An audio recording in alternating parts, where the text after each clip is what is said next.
Okay, chicken gravy எப்படி வைக்கலான்னு பார்க்கலாம். எண்ணெய் ஊற்றி பட்டை கிராம்பெலாம் போட்டு வெங்காயம் நல்லா வசங்கினதோட இஞ்சி பூண்டு இடித்து போட்டாச்சு. பச்சை வாசனை போனதோட தக்காளி போட்டுக்கலாம். தக்காளிக்கு கொஞ்சமாக உப்பு மஞ்சத்தூள் போட்டு தக்காளி நல்லா வேகட்டும். இந்த மாதிரி வெந்ததோட சிக்கனை நல்லா க்ளீன் பண்ணி வச்சுருந்தேன் போட்டுக்கலாம்.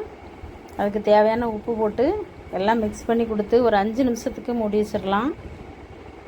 இந்த மாதிரி வந்துட்டு காரத்துக்கு வத்தல் தூள், இந்த மசாலா போட்டுக்கலாம். இது வீட்டில் அரைச்ச மசாலா தூள் போட்டுட்டு கொஞ்சமாக சிக்கன் மசாலையும் போட்டேன். அதில் சூப்பரான சிக்கன் கிரேவி ரெடி ஆகிட்டு லாஸ்ட்டில் கொத்தமல்லி கருவேப்பிலை போட்டு மூடி வச்சுக்கலாம். சோறில் ஊற்றி சாப்பிட்றதுக்கு ரசம், இந்த ரசத்துக்கும் சிக்கனுக்கும் சூப்பராக இருக்கும். இது அன்றைக்கி எங்கள் வீட்டில் சண்டே ஸ்பெஷல். வீடியோ பிடிச்சிருந்தா பாருங்கள்.